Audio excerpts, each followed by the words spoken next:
Jesus Cristo ele tinha um único objetivo. O foco de Jesus Cristo era o perdido. Jesus Cristo, pastor, ele veio dos céus para buscar alguém. E esse alguém era o perdido. Se havia alguém que estava sofrendo, essa pessoa precisava de Jesus. Se havia alguém, seja na Galileia, seja em Cafarnaum, seja na Judéia, seja em qualquer lugar, dentro do mar, seja em qualquer lugar. Se alguém está precisando de ajuda, essa pessoa precisa de Jesus. E foi para isso que Jesus veio.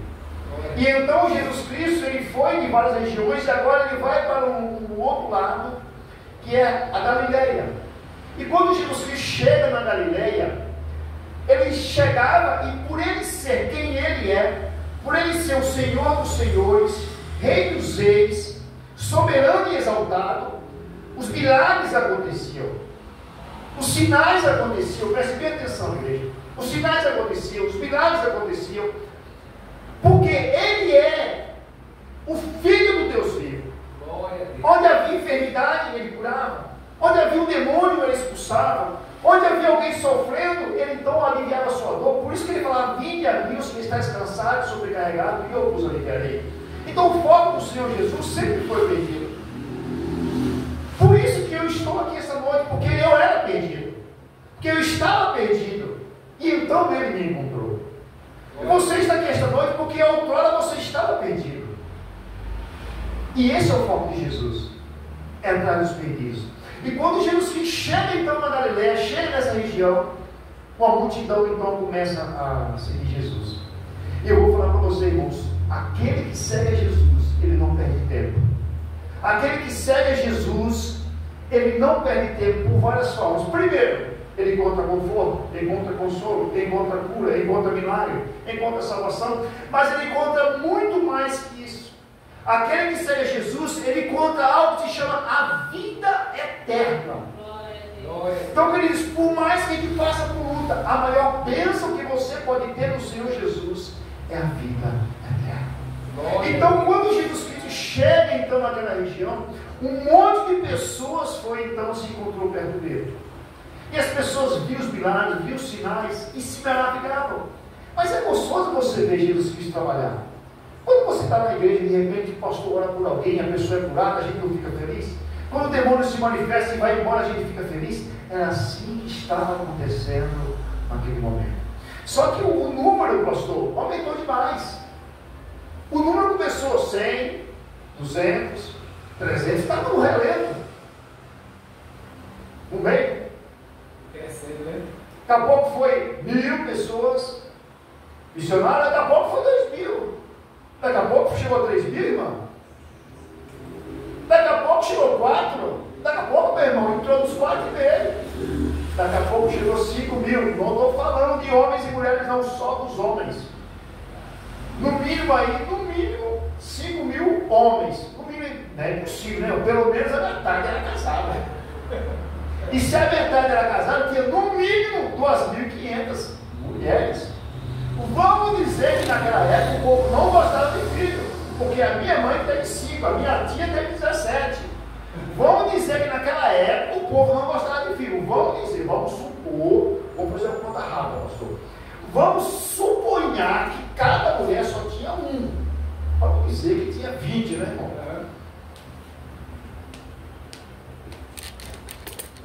Vamos pôr aqui 10.000 pessoas. Mas a Bíblia conta que só tinha 5.000 homens.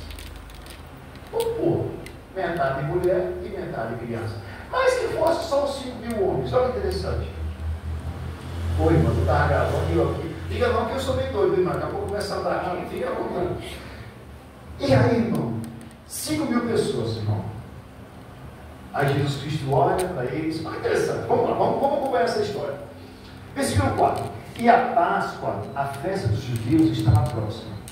Então, levantando-se Jesus com os olhos e vendo que uma grande multidão vinha ter com ele. E então ele disse a Filipe: onde compraremos pão para estes comerem? Jesus Cristo, irmãos, olhou para a multidão e viu que já estava tarde e disse: está fora da cidade. Se eu mandar esse povo embora, vão passar fome, esse monte de criança. no mínimo 1.000 crianças, né, irmão? Que seja 500, mas só aquele monte de criança com fome, chorando, no meio do caminho. A irmãzinha foi pequena, foi?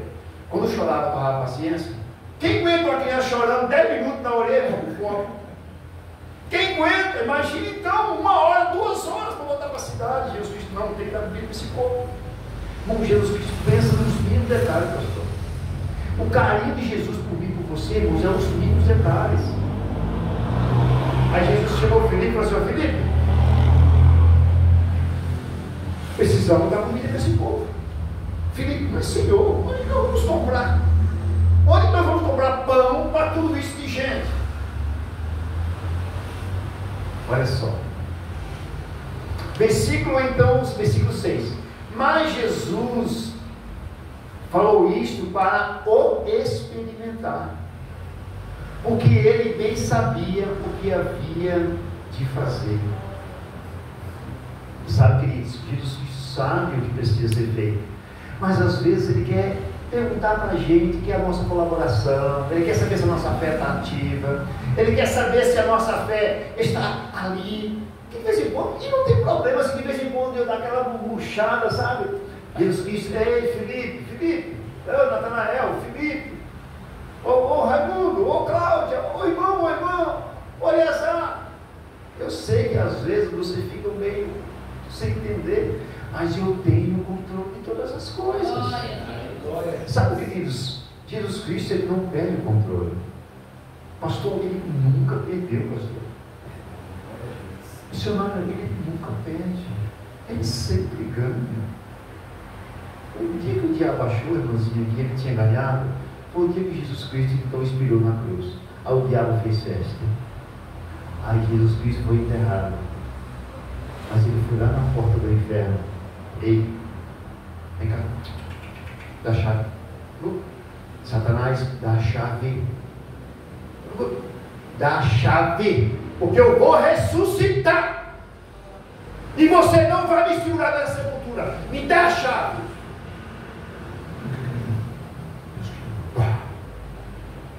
Glória a Deus.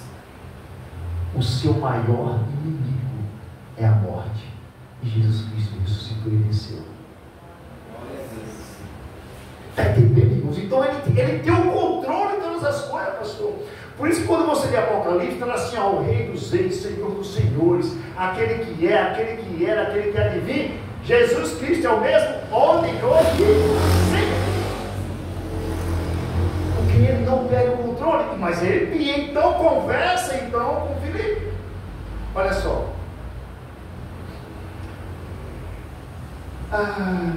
Filipe então pergunta: onde compraremos pão para esses comerem? Mas Jesus dizia isso para o experimentar, porque ele bem sabia o que havia de fazer.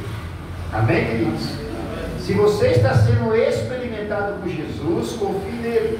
Então Filipe respondeu: Senhor, 200 dinheiros ou denários, segundo o que está na sua Bíblia ali, de pão não lhe bastarão para que cada um deles tome um pouco. Olha só, esse dinheiro, o que Filipe está propondo aqui é o seguinte: quanto custa uma média hoje um salário, a diária de uma pessoa, de um trabalhador aqui? 140, 150? Imagina, irmãos, por 150, né? Ou por 100 reais, o cara ganha ruim lá embaixo, 100 reais. 100 vezes 2 dá quanto? 20 mil reais, 200 dinheiro. O que ele está querendo dizer aqui é que cada dinheiro, cada moeda de prata equivalia a uma diária de um trabalhador. E então Filipe disse: Senhor, mais 20 mil reais não vai dar para o povo comer. Por isso que eu falo para você que havia muita gente. 20 mil reais de pão, pastor, não dava para comer esse povo, não. Era 5 mil homens. E tem um homem que é guloso, irmão. Tem homem que bate colocado mesmo. Se for pedreiro, desculpa falar, pastor. Come que é uma maravilha, né, irmão? Se for vendedor, irmão, igual eu, é um ovinho. Mas se for pedreiro, irmãos, uma vez eu fui ter vontade de trabalhar. Agora, aqui não é mentira não. Pedreiro come mesmo. Eu não sei, eu acho que é a onda. Eu fui inventar de construir a igreja lá, pastor, na diária, pastor do céu. O dia que eu pegava na enxada, eu chegava em casa para comer, eu colocava no prato e parecia que no prato não ia, estava pouco. E eu comia, irmão. Imagina aqueles homens daquela época, irmão. Não era trabalho na caneta, não. Era roça, era estoca, era foice, era cortar cana, lá não tinha cana, mas cortava mato. Era pedreiro, era carpinteiro. Então os homens comiam mesmo. Por isso que Filipe disse: não tem como, Senhor, é muito dinheiro para esse povo aqui. Judas estava lá, acho que Judas não tem não. O tesoureiro do grupo não tem. Jesus, olha só, queridos, Jesus é lindo, né, irmãos? Sabe o que ele diz? Não distraia a sua fé com os olhos naturais. Filipe, ele estava olhando para o que ele tinha, e um tanto de pessoas disse: como é que eu vou comprar? Mas é o Senhor que está mandando. Se Jesus está mandando, irmão, ele sabe o que está fazendo. Mas quando Deus manda a gente fazer as coisas, a gente não pode olhar com os nossos olhos, mas sim com a ótica de Deus. E a ótica de Deus é a fé. A ótica de Deus é a provisão. A ótica de Deus, irmãos, ele cria coisa do nada. Amém? Amém? Ele cria algo na sua vida do nada. Da noite para o dia, ele pode algo estrondoso acontecer. É assim que o Senhor faz. Olha só. Glória a Deus. Mas aí, irmãos, olha só. Filipe respondeu: 200 dinheiros de pão não lhes bastarão para que cada um deles tome um pouco. Versículo 8. E um dos seus discípulos, André, irmão de Simão, Pedro, disse-lhe: está aqui um menino, ou um rapaz, ou um jovem, que tem 5 pães de cevada e 2 peixinhos. Mas o que é isso para tanta gente? Sabe, querido, às vezes você acha que aquilo que você tem é tão pouco que não pode ajudar ninguém. Não. O que você tem é o suficiente para Deus fazer o milagre. O que você tem, pastor, é o suficiente para Deus fazer o milagre. Agora o segredo. Qual o segredo do milagre? O segredo do milagre é quando nós depositamos o que nós temos no Senhor. Porque não somos nós que fazemos o milagre, é o Senhor que faz o milagre, sim ou não? Sim. Se aquele menino fica lá: não, eu estou com meus 5 pães, eu vou comer quieto aqui, ó, e vou para minha casa. Ele enchia a barriga? Sim ou não? Sim. Sim. Mas não experimentava algo que se chama o quê? Milagre. Milagre. Verdade. Né, irmão? Bom, o milagre só acontece quando você pega aquilo que nós temos e nós realmente confiamos no Senhor. Ele poderia muito bem: vixe, se eu der esse povo aqui, eu vou ficar com fome. Não, ele pegou os seus 5 pãezinhos. Às vezes a gente está olhando assim, ó, e a gente vê uma criança brincando e fala: essa criança não está prestando atenção em nada. Vou contar uma história para você. Um certo homem está aqui de América, ele foi no médico, e o médico achou 5, como chama aquela bolha, negócio de câncer? É nódulo, chama? Nódulo. A gente deu trabalho, né, filha? Você não viu nada. E então, ele foi no médico, e o médico disse o seguinte: ó, você tem 3 meses ou 6 meses de vida. E então ele vai lá, ele chega, ele senta na cama, a sua criancinha assim brincando no chão, com seus 4, 5 anos de idade. Ele ligou a televisão, tinha lá um programa de televisão, e o outro da televisão dizendo: olha, se você tem enfermidade, Jesus pode curar. Ele quer que você levante e você olhe. A criancinha estava, a criancinha levantou, olhou assim: o papai, não é você que está doente? Vamos orar para Jesus te curar. Ele não ia na igreja. Ele pegou, levantou, a criancinha pega na mão, começa daquele jeitinho dela, e ele disse que ele sentiu que algo aconteceu com ele. Ele voltou no médico. Sabe o que aconteceu, pastor? Tem mais nada. Esse homem mora aqui em América, está vindo até hoje. Glória a Deus. Sabe, queridos, para Deus agir na nossa vida, só basta a gente pegar um pouquinho da fé que nós temos e então depositar na Ele. Verdade. Glória a Deus. Foi isso que aconteceu com esse menino. Ah, mas o meu irmão, Deus quer um pouco que você tem mesmo. Aquilo que você acha que é pouco, o Senhor é o suficiente para Ele agir. É o suficiente para Ele fazer um milagre. Não interessa se você é adulto, se você é criança, se você é homem, se você é mulher. Aquilo que nós temos, nós precisamos confiar no Senhor.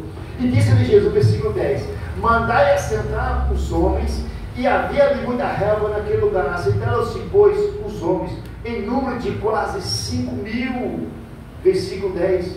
Versículo 11: e Jesus tomou os pães, e havendo dado graças, repartiu-os pelos discípulos, e os discípulos pelos que estavam sentados, e igualmente também os peixes, quanto eles queriam. Eles comeram até saciar. Glória a Jesus. Sabe, pastor, o detalhe do milagre a gente não sabe. Sabe, irmãos, eu tenho certeza que você já recebeu o milagre. E talvez você nem lembra como que esse milagre foi ativado. Porque o milagre não vem do nada. O milagre vem de alguma forma que você age pela fé. Ou alguém agiu pela fé. Sabe aquele jovem que está lá, que ninguém dá nada, que ele é maconheiro, que ele é drogado, que ele é cachaceiro, que ele não é. Ele nem imagina, mas todo dia à noite a mãe dele vai lá: Senhor, meu filho é teu. Senhor, meu filho é teu. É a campanha do envelope, é a campanha do senhor, que é a campanha do outro, e a oração no monte, e ele está lá pedindo a oração, não sei a oração da madrugada, ela está lá pedindo. Chega uma hora que o detalhe do milagre acontece. Por quê?